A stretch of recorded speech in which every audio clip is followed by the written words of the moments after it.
Viewers, today I am in University of Sawabi اور جو میرا یہ ویلاگ ہے یہ ڈاکٹر ناصر جمال پہ ہے جو وائس چانسلر ہے an intellectual.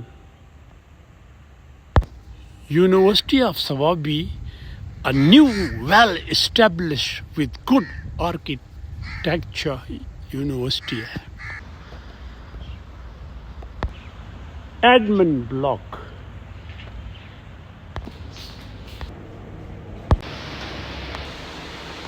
And finally in the VC office, Vice Chancellor, I always say, جو یونیورسٹی کی اسٹیبلشمنٹ ہے, and he is Nasir Jamal Khattak.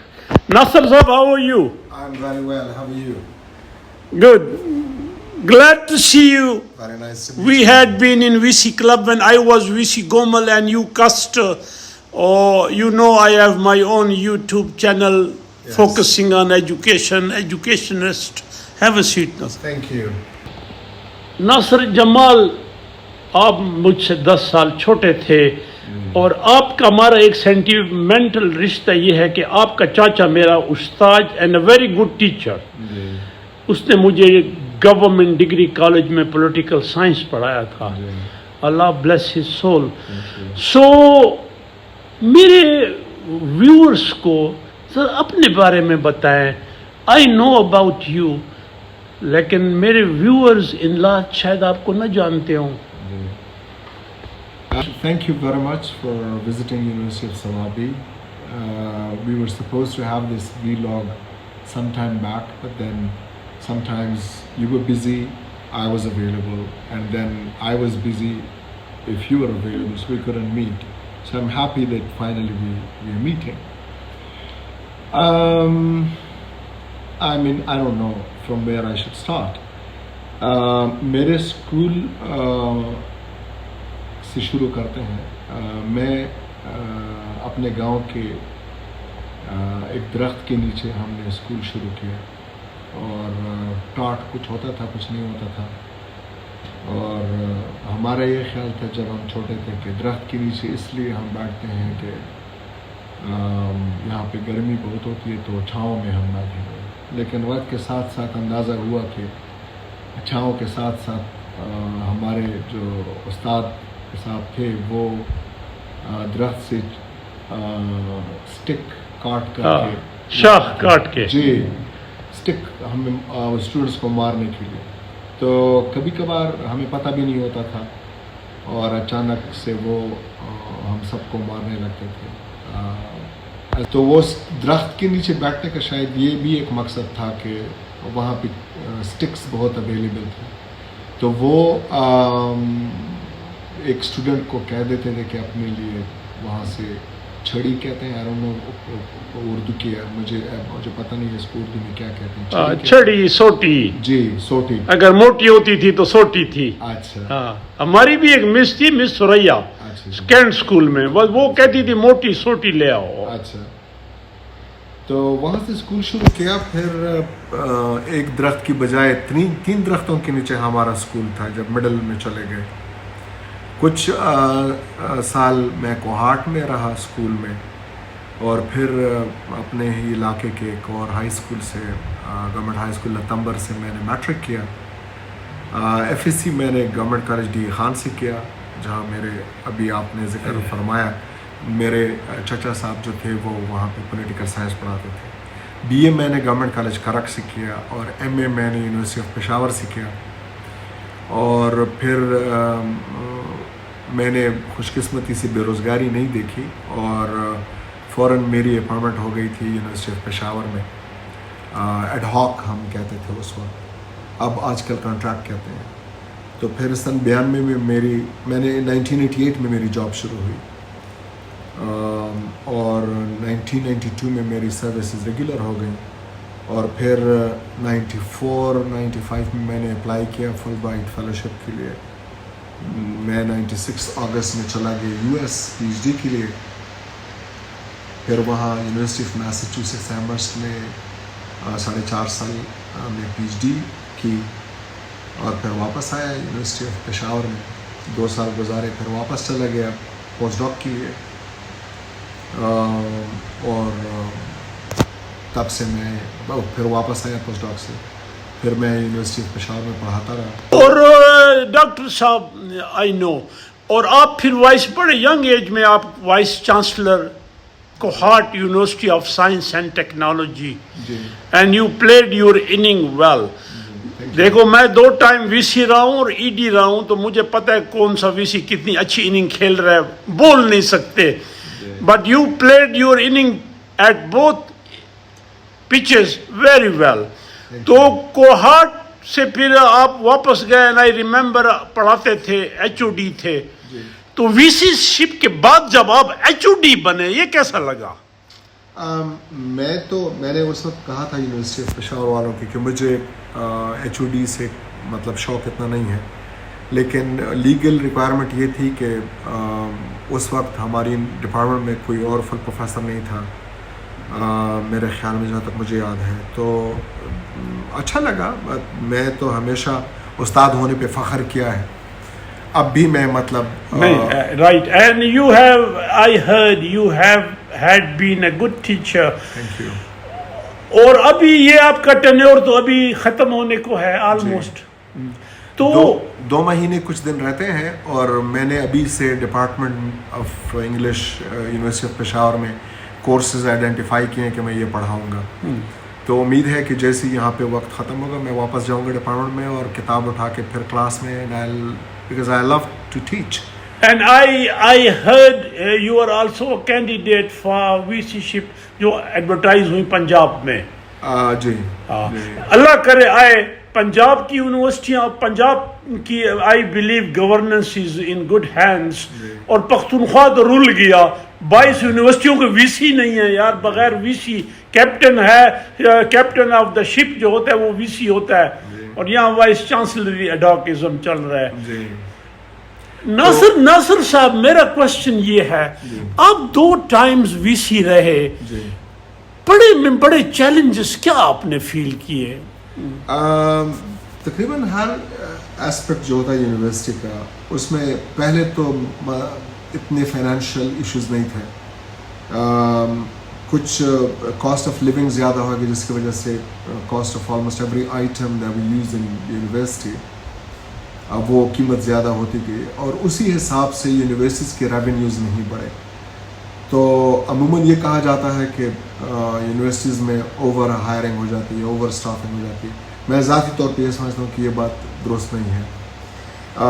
Universities باہر آپ کو زیادہ پتہ ہوگا، باہر جس انداز سے یونیورسٹیاں، باہر ممالک میں جس انداز سے یونیورسٹیاں چلائی جاتی ہیں یا جس طرح ان کے انتظامات ہوتے ہیں، تو اس طرح ہم چاہتے ہیں کہ ہم ان کے ساتھ مقابلہ کریں، لیکن ہمیں جو اویلیبل ریسورسز ہوتے ہیں وہ اتنے نہیں ہوتے ہیں ہمارے ساتھ. تو ایک تو سب سے بڑا مسئلہ تو یونیورسٹی کے فائنینسز ہوتے ہیں. تو اس میں یہ ہوتا ہے کہ آپ یا کاسٹ کا جو ایکسپینسز ہیں وہ کم کریں گے، کاسٹ جو ہے آپ کا وہ کم کریں گے، اسٹوڈنٹس کی تعداد بڑھائیں گے جس سے پھر کوالٹی کمپرومائز ہو جاتی ہے، اور یا آپ فیس بڑھائیں گے. تو اگر یہ سب تینوں آپ کرتے ہیں کہ تھوڑا سا فیس بڑھا دیا جو قانون الاؤ کرتا ہے، اور اپنا کاسٹ تھوڑا سا کم کیا، اور آپ اس کے ساتھ ساتھ مطلب اگر تھوڑا سا سپورٹ حکومت کرے تو پھر ذرا یونیورسٹیز کو آسانی رہے گی. تو ایک تو یہ بڑا چیلنج ہے. دوسرا بڑا چیلنج یہ ہے کہ universities are essentially very cosmopolitan and organic entities, and most of the times ہم نے ان کو بڑے رورل انوائرمنٹ میں اسٹیبلش کیا ہے، اور وہاں پہ جو عموماً میں اپنے خیبر پختونخوا کی بات کر رہا ہوں جو میرا ایکسپیرینس رہا ہے، تو instead of having a cosmopolitan attitude towards life on campus, ہم بڑے ٹرائبل انداز میں سوچنے لگتے ہیں. تو یہ ایک بڑا چیلنج ہوتا ہے. تو اس وجہ سے قانون کو فالو کرنے کی بجائے جو ہمارے کلیگز ہوتے ہیں وہ یہ سمجھتے ہیں کہ شاید ہمارے فیصلے اس پہ ہوں گے کہ ہم کس جیوگرافک لوکیشن سے یا پاکٹ سے ہمارا تعلق ہے، اور رشتہ داریوں پہ یا فیورٹزم پہ ہوتی ہے. حالانکہ ایسا یونیورسٹیز نہیں ہے، اور خدا نہ کرے کہ یونیورسٹیز اس طرح کام شروع کریں. تو یہ ایک دوسرا چیلنج ہوتا ہے. تیسرا چیلنج یہ ہوتا ہے کہ میرے خیال میں ہم جو وائس چانسلرز ہوتے ہیں اکثر اپنے آپ کو وائس رائے سمجھنے لگتے ہیں. تو پروٹوکول کے بڑے شوقین ہوتے ہیں اور اس طرح ہونا چاہیے, اس طرح ہونا چاہیے. آپ میرے آفس کو دیکھیں, آئی بلیو ان منیملزم. تو دیواروں پہ نہ کوئی پینٹنگ ہے نہ کچھ ہے, سادہ سی آفس ہے. تو آپ نے اور وی سیز کے دفاتر بھی دیکھے ہوں گے, because that is what I believe in. I don't believe in protocol. میں جب پہلے دن یہاں آیا تھا تو میری ریکویسٹ جو تھی اپنے کلیگ سے یہی تھی کہ میں اپنی گاڑی کا دروازہ خود کھول سکتا ہوں. I can drive myself around too. And I'm witness to that when you were in cohort. یہاں تو ملاقات نہیں ہوئی, which should be. میں آپ کو انٹرپٹ کروں, ایک I won't name him. میں نے ایک وی سی کو کہا یار یہ اتنے پروٹوکول, اس نے کہا دیکھیں کنڈی صاحب, انگریزوں نے 2 آفیسز بنائے تھے جو پورے پاورفل تھے, ڈی سی یا وی سی. ناصر صاحب, یہ جو آج کل جس دور میں ہم رہ رہے ہیں, گورننس پرابلم دس دیٹ, تو یہ وی سی او پہ تو کافی چیلنج ہوگا. جیسے گاڈ فاربڈ ایسا نہ ہو جیسے عمردان میں ہوا مثال والا کیس, یا ایسے ہو رہے ہیں, تو وہ بھی آپ کو مطلب آپ کو ایک چیلنج تو ہوگا. وہ ایسے ہے کہ کچھ دن پہلے میں اپنے ایک دوست سے ذکر کر رہا تھا کہ ہم پاکستان میں کچھ عرصہ پہلے نالج بیسڈ اکانومی کی ہم بات کرتے تھے. پھر اس کا جو بھی کچھ بنا اس سے پھر ہم نے یہ کہنے لگے کہ اب یونیورسٹیز کو اسکل بیس ہونا چاہیے, ڈگریز یا اکیڈمک پروگرام اسکلز والے ہونے چاہیے. کہ کسی نے یہ نہیں پوچھا کہ جو نالج بیس اکانومی ہم نے بنانی تھی تو اس کا کیا ہوا. میرا ذاتی خیال یہ ہے کہ ریاست یونیورسٹی سے کس طرح کا پروڈکٹ چاہتی ہے کہ پروڈیوس کریں.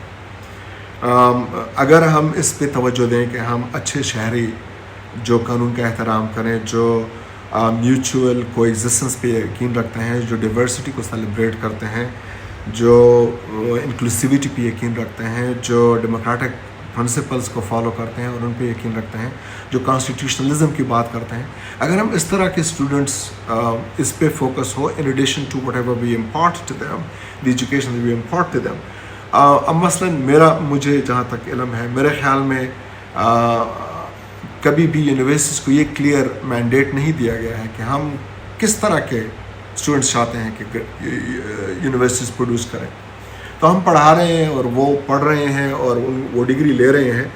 تو یہ سوچنا ایک انڈیویجول وی سی کا تو ہو سکتا ہے, لیکن اگر یہ اسٹیٹ کی پالیسی ہو کہ ہم نے معاشرہ ایسا بنانا ہے کہ جو اپنے آپ پہ زیادہ توجہ دے, اپنی اکنامک ایشوز پہ زیادہ توجہ دے, ہمارے جو سوشل انیکوالٹی ہے اس پہ زیادہ توجہ دے, جو ہمارے معاشرے میں اپس اینڈ ڈاؤنز ہیں, یا جو ایوری ادر ڈے یہاں پہ جیسے آپ نے ذکر کیا یونیورسٹی کا جہاں پہ بدقسمتی سے یہ واقع ہوا, کہ اگر ہم ٹالرنس پہ زیادہ بات دیں, توجہ دیں, تو پھر شاید ہمیں پتہ چلے کہ ہم یونیورسٹی سے چاہتے کیا ہیں. میں تو عموماً یہ کہتا ہوں کہ ہم نے اکیڈمک انفلیشن بہت زیادہ کاز کی ہے, کیونکہ کچھ عرصہ پہلے ملک میں ہم نمبرز کی طرف بھاگنے لگے. I know about a few people, ایک بندے کو میں جانتا ہوں جس نے اپنی 20 سالہ نوکری میں تقریباً 500 ریسرچ پیپرز پبلش کیے ہیں. تو اگر جمع تفریق کر لیں تو تقریباً ایک سال میں وہ 25 پیپرز پبلش کر رہا ہے. تو 25 پیپرز اگر ایک سال میں ایک بندہ پبلش کر رہا ہے تو اس کے معنی ہے کہ وہ مہینے میں تقریباً 2 پیپرز پبلش کر رہا ہے. یہ کیسے ممکن ہو سکتا ہے؟ تو ہم نمبرز کے پیچھے بھاگنے لگے. جو ابھی تھوڑی دیر پہلے آپ بات کر رہے تھے یونیورسٹیز کی چیلنجز کیا تھی, this is one of those challenges کہ ہماری اکیڈمک انفلیشن اتنی زیادہ ہو گئی ہے, ہمارے پاس ڈگری ہولڈرز بہت زیادہ ہیں, وہ ہائیسٹ ڈگری سے لے کر لوئسٹ ڈگری. آئی ایگری ناصر صاحب. وہ ڈاکٹر مختار چیئرمین جو ہیں HEC کے, ان کا ایک سینگ آئی لائک اٹ, وہ کہتا ہے امپیکٹ جرنل ہیں لیکن امپیکٹ آن سوسائٹی نہیں ہے. اب یونیورسٹی اب ثوابی ہے تو اس کا کچھ انوائرمنٹ پہ امپیکٹ ہو, کچھ لوگوں کے مزاج پہ ہو.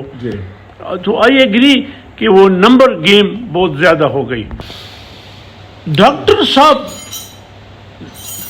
یہ ہیومن ریسورس آپ کے پاس ہے, یونیورسٹیاں تو ہم نے بنا دی اور اتنی مشرومنگ ہوئی, لیکن ہیومن ریسورس آپ کے پاس ہیں پڑھانے والے؟ ہمارے پاس بڑی عجیب بات ہے کہ 7-8 ڈپارٹمنٹس ایسے ہیں جن میں ایک بھی پرماننٹ استاد نہیں ہے یا استانی نہیں ہے، اور یہ بڑی بدقسمتی کی بات ہے. ہیومن ریسورس تو بظاہر اگر نمبرز کو دیکھتے ہیں تو پی ایچ ڈیز بھی بہت ہیں اور انہوں نے پبلش بھی بہت کیا ہوگا. کچھ دن پہلے ہمارے سلیکشن بورڈ ہو رہے تھے تو اس میں ایک کینڈیڈیٹ آیا جس نے 6-7 سال کی نوکری میں تقریباً 150 پیپرز پبلش کیے. تو میں نے ان سے پوچھا کہ یہ ہیومنلی پاسبل کیسے ہے؟ تو وہ فرمانے لگے کہ جی میں 24/7 کام کرتا ہوں.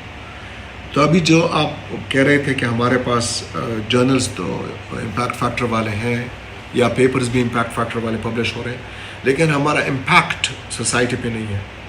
میرا اپنا ذاتی خیال یہ ہے کہ ہمارا جو ریسرچ ہو رہا ہے بہت سارے فیلڈز میں، وہ جو ویسٹرن یا جن ممالک سے ہم ڈگریز لے کر آتے ہیں یا جس ممالک میں ہماری ٹریننگ ہوتی ہے، وہ وہاں کے اپنے گراؤنڈ ریالٹیز پہ ان کا ریسرچ بیس ہوتا ہے. ہمارا ریسرچ شاید گراؤنڈ ریالٹیز پہ، ہماری جو گراؤنڈ ریالٹیز ہیں ان پہ بیس اتنا نہیں ہوتا ہے. ایک دوسری بات یہ ہے کہ ہم ریسرچ اس لیے شاید نہیں کرتے، اکثر لوگ، سارے تو میں نہیں کہوں گا، اکثر لوگ ریسرچ اس لیے نہیں کرتے because we want to do research. ہم اس لیے کرتے ہیں بیکاز وی ہیو ٹو، کیونکہ کچھ نمبرز ہیں جو ہم نے پورے کرنے ہیں جس کی وجہ سے میں آگے جا سکتا ہوں. تو if that is the goal then perhaps the impact that research can have will be very very minimum. یہ ایک بڑا ایشو ہے جو پاکستانی یونیورسٹیز. ناصر صاحب، اس سوال کا جواب شاید مشکل ہو، میں خود وی سی رہا ہوں، لیکن ایک کامیاب وی سی کی اب ان بریف یہ بتائیں، کامیاب وی سی کی کیا خصوصیات ہونی چاہیے؟ جیسے میں کہتا تھا امپیکٹ جرنل سے زیادہ اس کو نرو وار آنی چاہیے. اب گومل یونیورسٹی میں جی انڈس ہائی وے جب بند کر دیتے تھے اسٹوڈنٹ تو سارا پاکستان کی ٹریفک رک جاتی تھی. تو کیا جواب ہے اس کا؟ میرا یہ خیال ہے کہ وی سی کا دل بہت بڑا ہونا چاہیے، اتنی آسانی سے اس کو غصہ نہیں آنا چاہیے، اور جو وہ اوروں سے ایکسپیکٹ کرتا ہے پہلے خود ان سب باتوں پہ عمل کرے.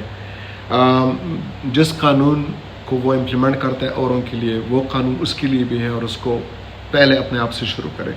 میرا یہ خیال ہے. باقی تو جو ہم یہ کہتے ہیں کہ جی مخلص ہونا چاہیے، مخلص ہونے کا یا اخلاص کا کہیں کوئی میجر ہم نہیں کر سکتے کہ we have some sort of a matter that we stick into somebody's ear اور نوز اور ماؤتھ کہ جی دیکھیں جی یہ اتنا مخلص ہے. نہیں. یہ دوسری بات یہ ہے کہ میرے خیال میں اس کو مین آف انٹیگریٹی ہونا چاہیے اور اس کو مین آف کیریکٹر ہونا چاہیے. اچھا، مین آف کیریکٹر کیا ہوتا ہے؟ مطلب یہ بڑی ایک لحاظ سے ایبسٹریکٹ سی باتیں لگتی ہیں. اب مثلا میرے دروازے میں شیشہ لگا ہوا ہے، اگر آپ اس کو دیکھیں، یہ شیشہ اس پہ ہم نے بعد میں لگایا ہے، اسی وجہ سے وہ جو اوپر لکڑی لگی ہے اس کا رنگ الگ ہے اور دروازے کا رنگ الگ ہے. وہ اس لیے کہ if I want my colleagues to make sure کہ وہ ہمارے میل فیمیل اسٹوڈنٹس اور میل فیمیل ٹیچرس کو اپنے دفتر میں کمفرٹیبل فیل چاہتے ہیں کہ وہ کمفرٹیبل فیل کریں اور ان کو وہ سیف زون ایک لحاظ سے